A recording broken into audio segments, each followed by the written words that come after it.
Narok being subjected to pregnancy tests and FGM inspections sparked uproar from parents, teachers, and Kenyans on social media.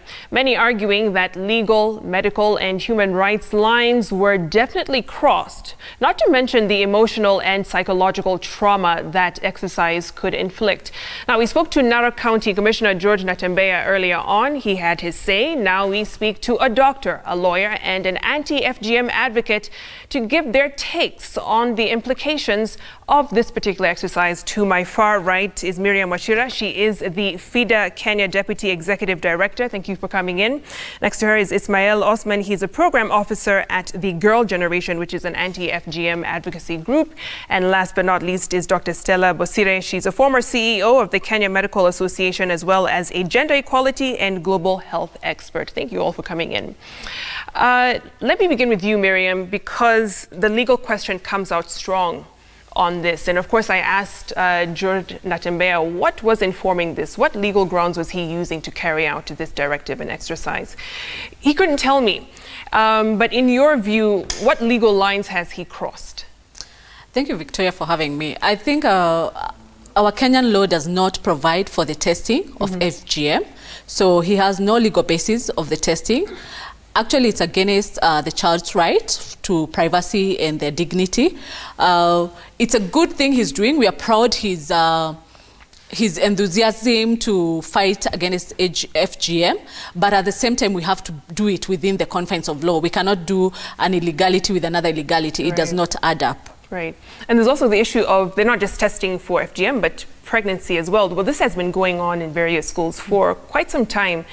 Does that also have a legal backing? No, it does not have a legal backing. I know it has been happening a lot and every time, but it's always a medical certificate that is asked for. So when you go to the hospital, the parents ask, come with a medical certificate. It's not called a pregnancy test. So and one of the things that they look at is the pregnancy, but the child does not give their consent to have this test done. The parent has no consent. It's just that children have to go to school and you have no otherwise. These are requirements by the schools, by the ministry, that children be tested, but there's no legal backing for these testings. So that can also be challenged in court if need be. Yes. Let me bring you in, Dr. Bosire, because this is something I know you've been following as well, and you're very heavy and very vocal on gender equality. When you see something like this come up, it's already going on in Narok County. From a medical perspective, what has gone wrong? And can you even do something like this? I think one of the critical questions that we need to ask ourselves is, and this is not just a medical issue, and this is not also a legal issue, it's actually a medical, ethical, social issue that we need to be able to look at holistically. And it's to say that as clinicians, we are trained to do no harm. There are certain principles that bind us together, bind our practice of medicine. And one of them is whatever it is that you do to a patient, it will not bring any harm. So when you hear of such directives, the harm that people are not seeing is a psychological trauma to these children, and which is actually a long term. It's pain that you cannot hold, it's pain that you cannot measure, and it's pain that is lifelong, that has other implications in terms of mental health. The other thing that we always have to remember, even when we work with pediatrics, because these are pediatrics, according to the laws of Kenya, any child below the age of 18, individual below the age of 18 is a child. Right. So that means that there must be another form of authority when there are certain interventions and when there are medical interventions which are given, and because of autonomy and because of that age that comes in, the child does not have complete autonomy to be able to make a decision in regards to their health. So who comes in? The next guardian. But even as a guardian is coming in, above the ages of 12, the law is very clear that whatever is done must be done to the best interest of the child. So when we have such directives, are they really to the best interest of the child? Then there's the issue of competency as a healthcare worker that you have to think about. When you see this child, is this child competent enough to understand the process in which they're being taken through? You're being coerced for a pregnancy test. You're being coerced to be examined, that's actually an intrusive examination, which has no medical backing to it. Because it's one thing to say you're intervening for reconstructive surgery once the harm has been done. It's another thing to say you're actually diagnosing for FGM. To what end? Yeah. What are you benefiting? In fact, as we were waiting for the interview, we said, whatever Natembeya has said is actually akin cutting the tree from the top. That you're very busy chopping off the leaves and the stems, and you're forgetting the roots. And the root is what we need to be able to address. We see his thought process. You really have to analyze it to see it from a distance what it is that he wants to. And there are tenets of the law according to the prohibition of the FGM Act from actually section 19 all the way. And now he's actually targeting the perpetrators, number one, and the ones who obeyed the crime. And if he's to reason within from the law from that angle, and that's where I say him, that's what he's using. But the process, the mechanics in which he's using to do that is completely wrong. And let me bring you in, Ismail, because Narok is actually your home county. You are an anti-FGM advocate. And I mean, just to paint the picture for those who are not familiar with how bad the situation is on the ground, and not to take away from what Natembeya is trying to do, it's a noble cause, good intention, but we all argue with the approach. But how bad is it on the ground? So I think, according to the Kenya Demographic Health Survey, the national prevalence of FGM is at 21%. And I think we have seen a lot of reduction since 98 all through to 2008 and to 2014. When we are speaking of 21%, we have done a tremendous job. But when you look at Narok, the prevalence in 2003 was at around 93%. Again, it reduced in 2008 to around 72%, and then it increased slightly in 2014 to around 78%. So progressively, the Maasai community have really done a very good job in trying to bring this practice down. And this has come through the effort of the communities themselves, because they have taken lead in trying to eradicate FGM, and also the NGOs and the actors on the ground have really come together to really campaign to end FGM. So I just want to reiterate what my colleague has said. We really need to address the deep root causes of female genital mutilation. And these people do FGM because of the cultural obligation. They want to really, if there are women, for instance, in places like Narok County, where they're stigmatized and they cannot join even merry-go-round groups. And these are women, not even girls.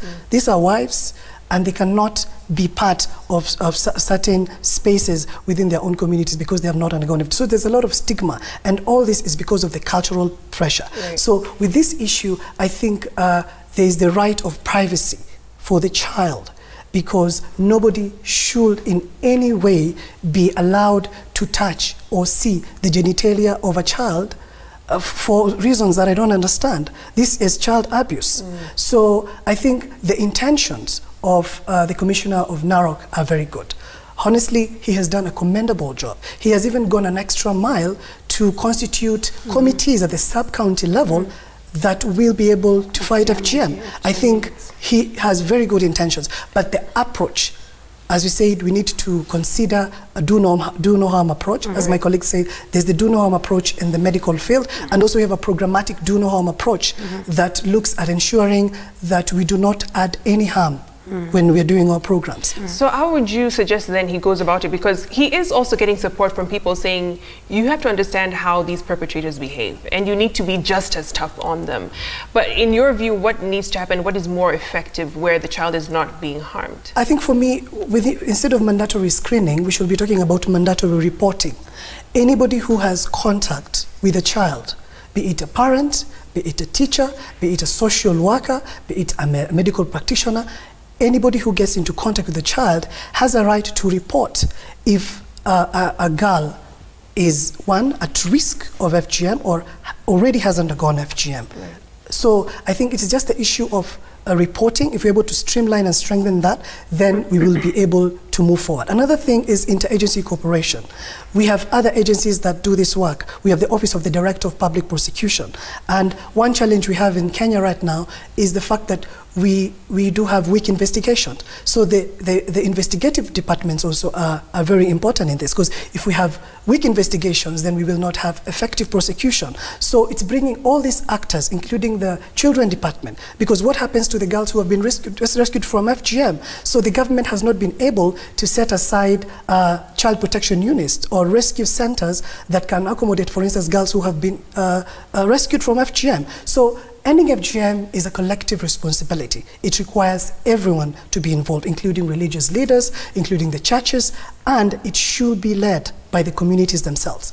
Even for instance, one of the strategies that has seemed to work is the alternative rite of passage. In the Maasai community, this is a form of alternative rite of passage where a girl is not subjected to a cut, but the amazing and beautiful culture is inculcated in these girls. So I think it is embracing what is working and ensuring that there is, we promote interagency cooperation, and even beyond, for instance, beyond the ARPs, we are now looking at, the Anti-FGM Board has been able to develop what you call the alternative rite of passage guidelines and the community dialogue guidelines that really help communities to really understand how to even go about community dialogues. So I think we are really in the right place in Kenya. As we look at the FGM now is part of the Sustainable Development Goals, you know, target 5.3. Yes, right. And so the government of Kenya, I don't speak on behalf of the government, but we are doing a great work. Kenya is a mirror. We are looked upon in terms of a country that has been able to even set aside an independent, a board, semi-autonomous government agency to deal with FGM. So while Natembeya is doing a great job, we really ask him to really look also at the approaches that he is proposing, not to put any girl at risk. And Miriam, for the girls who have been put at risk, how do you further protect them? Because they'll have gone through this, and someone described it as double trauma. So you've gone through FGM, then now you're going through this procedure. How can they be further protected? Because yes, the law says this can't be done, but no one's listening to that, and they're going ahead with this. How can they be further protected under the law? Under the law, every child has a right to be protected. It's their right. The Children's Act provides for that. Our Constitution provides that every child should be protected from every harm. So anybody who comes across a child who is being harmed, whether they are being tested for FGM or they're being tested for pregnancy, the law is there to protect them. The children officers should actually work together with the commissioner to ensure that children are not harmed. And any child who I listened to the commissioner, he said they're not testing now all the children, they are looking at suspected cases. So even as they are looking at the suspected cases, could they first ensure that this child is safe? Is there a children officer there who is ready to help the child? Is there a counselor there ready to help the child in case they have issues? Secondly, once they test, so what? For instance, when it comes to pregnancy, they say the children will go back home. That is actually stigmatizing the child again. We're looking at poverty growing. If this child, for instance, if 2 months pregnant, why are they going home? Why don't they just continue with school until they're ready to deliver, and then they can go back to school? So it's a matter of looking at our law. Let's do things within the law. Let's protect the child, because the law, our Constitution provides that every child has a right to be protected by the law. And Dr. Bosire, because FGM, of course, has its risks after, even if the girl survives. If she gets pregnant, there's a risk of fistula and many other things that can come up. You mentioned reconstructive surgery. When does that come into play, if necessary? And again, you're still dealing with minors. I think first and foremost is just to ensure that the viewers understand that even in FGM, there are different types of FGMs. That there's type 1, type 2, and type 3, and then there's the unclassified one. The most severe form is the type 3 one, okay? Because this is the case where the whole external genitalia of the young girls are taken out, are cut, and some of them are even sewn together. It is sewn together, and the introitus, which is the opening of the vagina, sometimes is even completely, again, sewn together. Why? Because and they only leave a hole for the menstrual flow and for the urinary flow.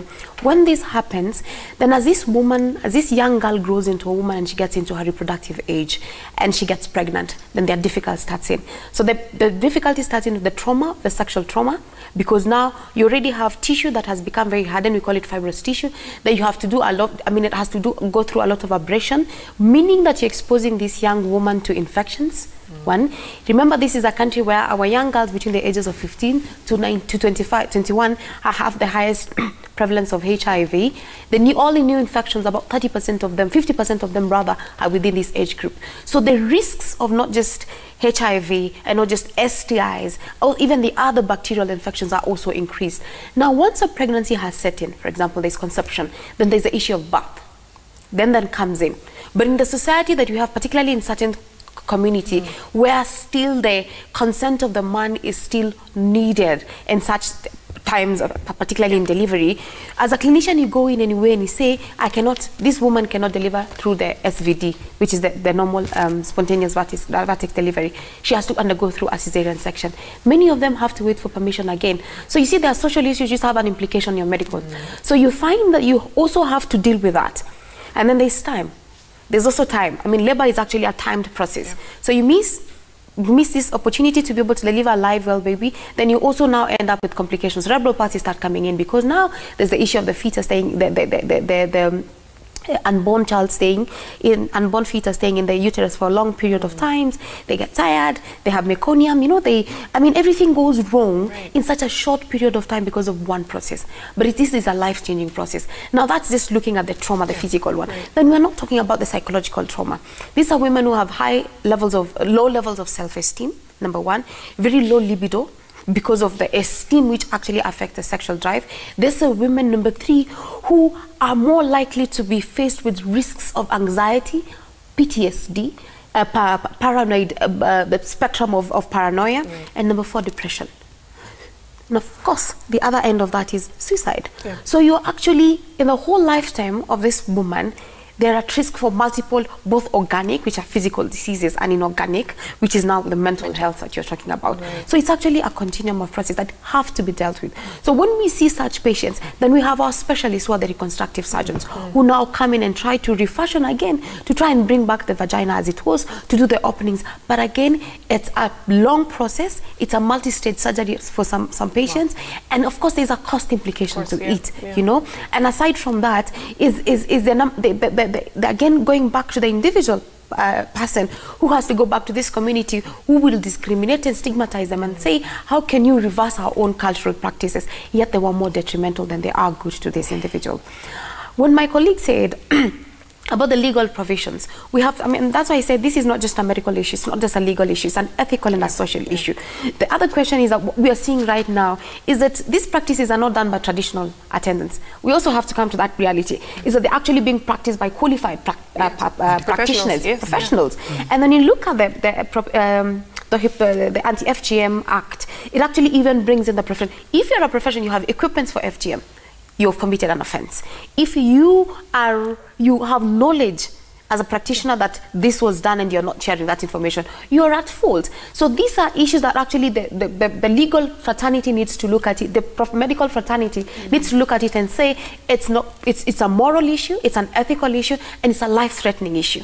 Because when these patients come to us, most of the time it's an emergency cases. Yeah. One, they are overbleeding, because when they happen, perhaps, you don't even know if a child has an abnormal bleeding disorder.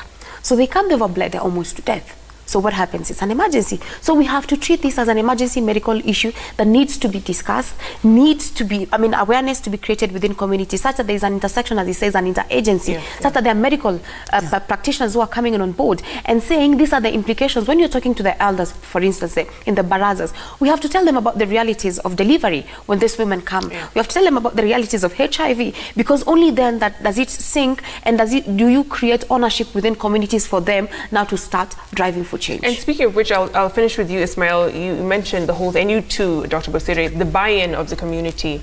And you're talking about a community who oftentimes would take their girls across the border to Tanzania to have the procedure done, or local leaders who don't want to speak up because they don't want to risk votes going to someone else. So you have so many things, it's such a layered issue and so complex when it comes to the cultural and community aspect. But how do you actually get them to buy in? And most importantly, the men, like you were saying, how do you get them to buy in?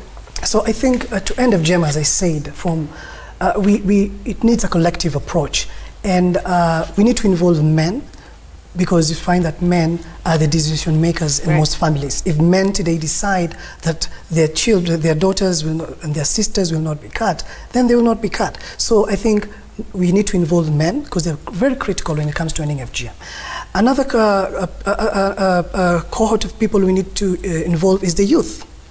The youth and the heart and soul of the End FGM movement. For us to break the cycle of FGM, we need to have a very strong youth movement. Like in Kenya, we do have the Youth Anti-FGM Network that brings together young people from across the country who are inspired, and they try to galvanize the change and the momentum to end FGM. Because if they today declare that they're not going to cut their daughters, then we'll be speaking about change. Right. Another thing we need to talk about is the religious leaders.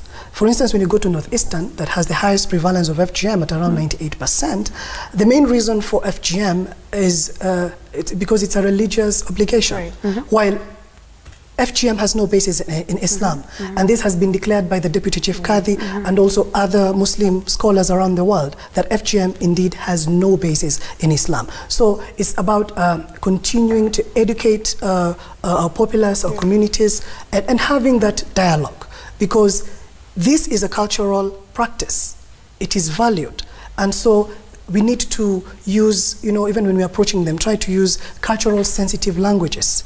We need to avoid using derogatory language, like you have a backward culture, you have a retrogressive culture. You can't come to my culture and tell me, your culture is backward or is retrogressive. No, we need to change how we communicate, and we need to start, as I said, using imagery and symbols and language that are very cultural sensitive. Even there's a whole debate about using videos of girls being cut. Like, for instance, that is very graphic, because why would you use even a video of a girl who has been cut to show people that this is how FGM is being done? Right. That is even traumatizing the girl and exposing the victim or the survivor. So I think it's just changing our techniques on how we work and just promoting dialogue.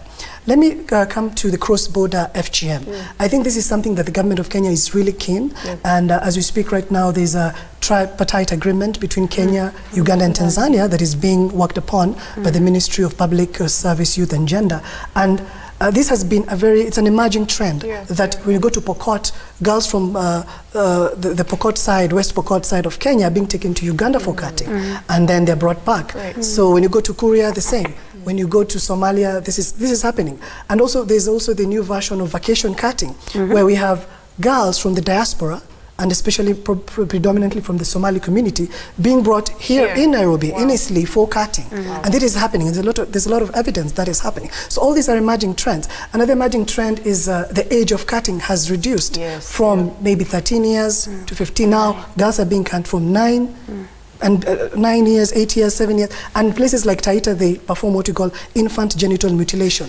Infants, babies are being cut. So seeing all these dynamics, I think to end FGM, we need a holistic approach, comprehensive programming that brings everybody on board and working together. We cannot end FGM if we do not work together. Absolutely. Bring everyone to the table. Thank you so much for your time, Dr. Bosire, Ismail and Miriam, and hopefully we get more people in on this conversation to add, to deal with FGM, because this certainly is not a one-man show. Sure. Yeah, true. Indeed. Thank you so much for watching. Keep the conversation going on social media. Let's do this again tomorrow on Sunday Live. Have a good evening.